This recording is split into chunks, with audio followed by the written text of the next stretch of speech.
Hello there, I'm the Star Wars guy. The Siege of Mandalore has begun, and today we're breaking down yet another fantastic episode from Season 7 of the Clone Wars, and that's Episode 10 entitled Phantom Apprentice. As soon as I read the title, I knew we were in for another wild ride, and I was not disappointed. This episode is full of action, drama, and fancy footwork. Now, if you haven't seen the episode and you're worried about spoilers, it's probably best you go ahead and turn this off now. This is another episode that is notably missing a moral quote from the beginning like most other Clone Wars episodes have. However, Phantom Apprentice does touch on major themes like teamwork, trust, and denial.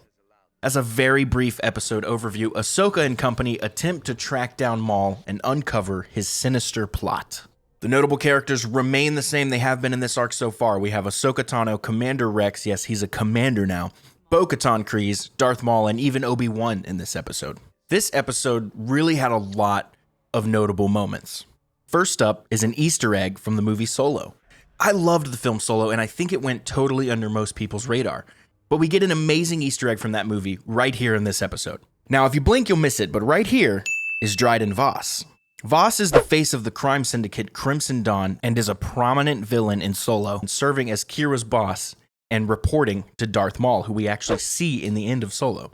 Up next, Obi-Wan's moment of clarity. This is subtle and passes quickly, but in his talk with Ahsoka, Obi-Wan says the Council isn't always right. Obi-Wan is always the consummate Jedi in pretty much all ways, so to hear even him express his disappointment in the Jedi leadership shows just how far gone they really are.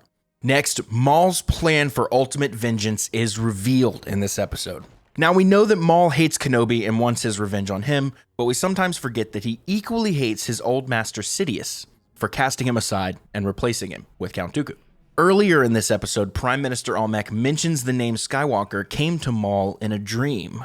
Maul reveals at the end of the episode that he has foreseen Anakin Skywalker becoming Sidious's new prize apprentice and plots to kill Anakin, thus depriving Sidious of seeing his full plan come to fruition. Maul is so consumed by vengeance that literally nothing else matters to him but hurting those who hurt him, and anyone who stands in his way is his enemy. And finally, Maul versus Ahsoka. We finally get a proper lightsaber battle. It seems that the entire Star Wars franchise has been depriving us of these lately. In classic Star Wars fashion, we're constantly cutting between the lightsaber battle above and the ground assault on Mandalore below. It's interesting to me that Maul and Ahsoka are probably the two most acrobatic characters we know of, and that is certainly on full display throughout this fight. Now, Maul almost escapes, but ultimately is defeated by Ahsoka and captured by the Republic. Now, I made a few special notes for this episode. First is when Gar Saxon snipes Almec right as he's about to reveal the identity of the name Maul has foreseen.